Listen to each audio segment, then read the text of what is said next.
10 cosas a tener en cuenta cuando te vas a comprar un barco.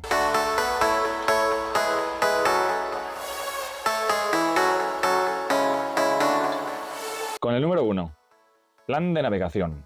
Y es que no es lo mismo querer cruzar el Atlántico con tu familia que vivir solo en una marina haciendo salidas esporádicas.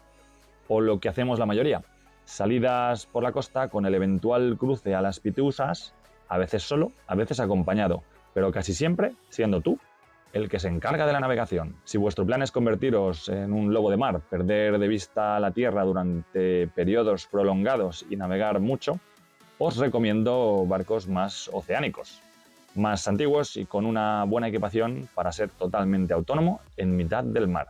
Véase, grandes paneles solares, generadores eólicos, grandes baterías y desalinizadora de agua. Tengan esto en cuenta a la hora de comprarlo. Este material es caro. En este plan, la eslora del barco dependerá de la cantidad de grumetes que se aventuren a subir contigo. Por norma general, cualquier barco por encima de 40 pies será suficiente. Si, cansado de la sociedad, has decidido vivir un estilo de vida alternativo, dejarte barba y no limpiar tu camiseta hasta que te la has puesto 15 veces, alquilar tu casa y vivir con lo mínimo en un pequeño velero en la marina, sabed que con un barco de 10 a 13 metros podréis tener una barata y austera existencia con unos costes de marina aproximados de unos 300 a 400 euros al mes y que una embarcación de este estilo puede costar entre 50, 60 o 70.000 euros y no os importa vivir en barcos decorados por IKEA, cualquier velero de nueva fabricación os valdrá para tan digna aventura.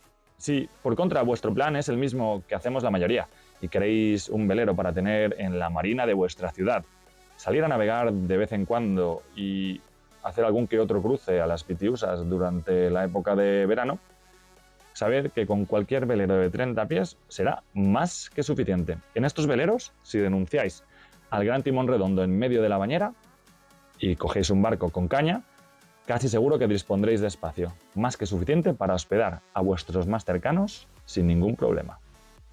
Recordad, barco pequeño, problema pequeño. En este sentido, siempre os recomendaría comprar la embarcación más pequeña que se ajuste a vuestras necesidades. Punto número 2. Barco nuevo o barco viejo. Sabed que los barcos más antiguos suelen, por norma general, tener una fabricación más robusta. Antes de que se utilizaran los moldes de inyección para fabricar cubiertas, sistema de simulaciones de cargas, y cuando se tenía poca experiencia con respecto a la durabilidad y resistencia de las fibras, los fabricantes optaban por curarse en salud y poner mucha más fibra de lo que lo hacen hoy en día. Esto tiene como ventaja el hecho de que, un barco cuanto más robusto, mejor. Oirás menos chirridos cuando ciñas, con 20 nudos intentando llegar a casa. El barco durará más, estará mejor construido y por norma general son más seguros en caso de impacto con un objeto en mitad del mar. Por contra, estos barcos son más pesados, tienden a ser más lentos. Ojo, que esto no ocurre siempre, hay de todo. Al tener más años puede que necesiten más mantenimiento y un lavado de cara, que puede ser caro.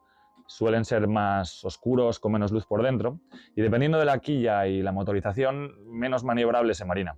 Pero atento que este no siempre es el caso. Véase el caso de los nuevos veleros con doble timón que llevan el motor en el centro, que eso es complicado de maniobrar también. Los barcos más nuevos están diseñados para ahorrar en materiales y sacar el máximo beneficio por unidad vendida, con un claro enfoque a la venta con fines de alquiler o charter. Diseños más modernos, ligeros y rápidos que pueden penalizar a la hora de ser duraderos, a la hora de ceñir a rabiar y suelen perder esa esencia marinera, pues ese olor a madera, a humedad, a sal, característico de los materiales nobles que se usaban antes. Ahora dan paso a un aglomerado barato con diseños afilados que recuerdan al típico hotel de feria. Punto número 3. Estado general del barco. Cuando te acerques al barco, lo notarás. Un barco bien cuidado se ve enseguida. Con frecuencia te encontrarás con barcos que han visto mejores días, que su dueño ya no les quiere y que los ha dejado bajo el sol y la sal muchos años antes de decidirse a venderlo. Todos los barcos se pueden reparar, pero valora si el esfuerzo compensa. Del mismo modo que con las casas, creo que tiene que haber amor a primera vista, pero también que un poco de visión de proyecto te puede ayudar a encontrar gangas a un precio muy aceptable. Si el barco está hundido, hundiéndose o recién reflotado, no lo compres. Punto número 4. La jarcia. Entrando en el terreno de qué revisar a la hora de comprar un barco, empezaría por la jarcia. Véase, y cito a Glenhams, conjunto de dispositivos que intervienen en la propulsión de la embarcación. Esto es el mástil, la botavara, obenques, cables, cabos y enrolladores. Aquí, además de una evidente inspección visual, recomiendo la contratación de un rigger que se suba al palo y haga una inspección en profundidad. No te costará mucho y puede salvarte de un gran susto. El dilema principal suele ser si vela mayor enrollable o de sables. Las enrollables suelen engancharse en el momento que peor te viene y tienden a fastidiar las velas con más facilidad. Las de sables son más complicadas de izar, arriar y rizar. Una de sables navegará mejor al poder gestionar tú mejor la forma que le das a la vela, o sea, dónde tienes la bolsa, pero una enrollable será más rápida y sencilla de utilizar, si no se te queda atascada. Punto número 5. La cubierta. Habiendo visto la jarcia y siguiendo un orden desde arriba hasta abajo, pasamos a la cubierta. Date un paseo por ella, písala descalzo, mira si cruje, chirría, si se hunde. Con frecuencia en los barcos más antiguos el agua entra por pequeñas porosidades y pudre la madera que conforma el sándwich de la cubierta. Revisa las poleas, la base del mástil, busca grietas, desgastes y rupturas. Mira si la fibra está cuarteada, si tiene golpes, rozadura. Si tiene teca, míralo bien. El arreglo de una cubierta de teca puede salirte muy caro. Madera en cubierta, la mínima. 6. El interior. El estado del interior dirá mucho de cómo ha cuidado el dueño anterior la embarcación. Si apesta a tabaco, si se te pegan los pies en el suelo, huele a aceite, gasoil y hay algún otro extraño aroma, lo que te recuerda aquella vez que se te fue la luz en el congelador lleno de carne en agosto y llegaste 15 días después, huye. El interior del barco es como cuando estás buscando casa, entras y enseguida lo notas. Sabes si ese es tu espacio. Si te ves pasando largas horas leyendo un libro, con tus seres queridos, tomándote una cerveza, con tus nuevos amigos. Mira el estado de las maderas, de los suelos. Mira la sentina. Observa los pernos que sujetan la quilla. Si los ves muy oxidados, sal corriendo. Mira que todo funcione. ¿Cómo está el baño? Tira de la cadena. Comprueba que el tubo no está atascado. Puede ser muy desagradable limpiar eso. No te preocupes mucho por la parte estética de las fundas de los sofás, las cortinas y demás. Podrás hacer de tus cortinas con lunares rosas favoritos a medida sin demasiada dificultad. Punto número 7. Las tuberías y grifos de fondo. Busca dónde están y mira en qué estado se encuentran los grifos de fondo, en especial aquellos que estén bajo el agua. Cambiarlos no es mucho engorro y no es caro, pero asegurarte de que están en buen estado te evitará, que se te hunda el barco. Lo mismo con las tuberías, abrazaderas y demás. Tuberías en buen estado de oxidación, si son metálicas, o de elasticidad, si son plásticas, son fundamentales para la seguridad a bordo. Punto número 8. Electrónica y equipación. Punto importantísimo. Esto te puede salir súper caro. Asegúrate de que el barco tiene la electrónica que vas a necesitar. Radio baliza, radio, GPS, plotter, radar, sonda, instrumentación de viento. Pero sé realista con tu plan de navegación. No te hace falta un reactor nuclear a no ser que pretendas sumergirte y combatir tú solo la flota de submarinos del país vecino. La mayoría de nosotros tiramos de aplicaciones de móvil para utilizar el GPS, como en Avionics, para monitorizar el garreo del ancla cuando estamos fondeados y para ver la meteo. Yo mismo me compré un plotter, me gasté un montón de dinero y la verdad es que lo he utilizado muy poco. Con respecto al ICE, sistema para que te vean los otros barcos, si no vas a hacer cruces, tampoco lo veo necesario. Sal de día, mira al horizonte y no te comas el carguero que llevas delante.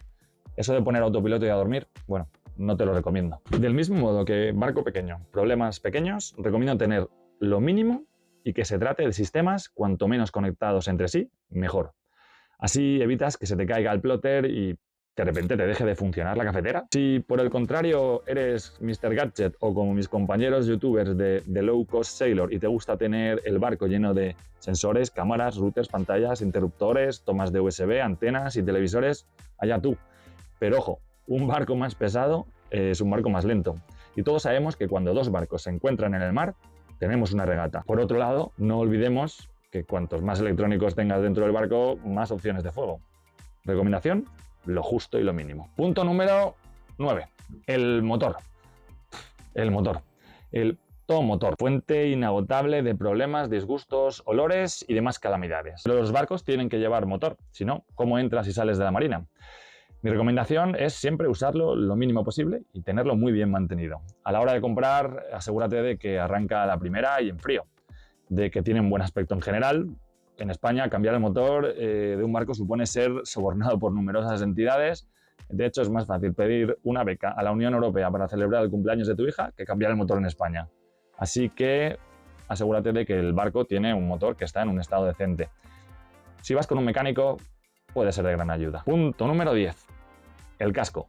Como seguramente veas el barco en el agua, la revisión del casco y búsqueda de osmosis, ya sabéis, esas molestas burbujas resultantes de la infiltración del agua en la fibra. Tendrá que hacerse con el barco varado, fuera del agua. Revisa esto con un profesional. Aprovecha para mirar el eje, la quilla, la hélice y los anodos. No te asustes mucho si ves un poco de osmosis. Es de fácil reparación.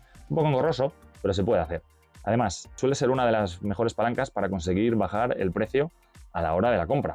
Bueno, esto es todo por hoy. Espero que os haya sido de utilidad. Si queréis ver más vídeos relacionados con la náutica, seguirme en el canal.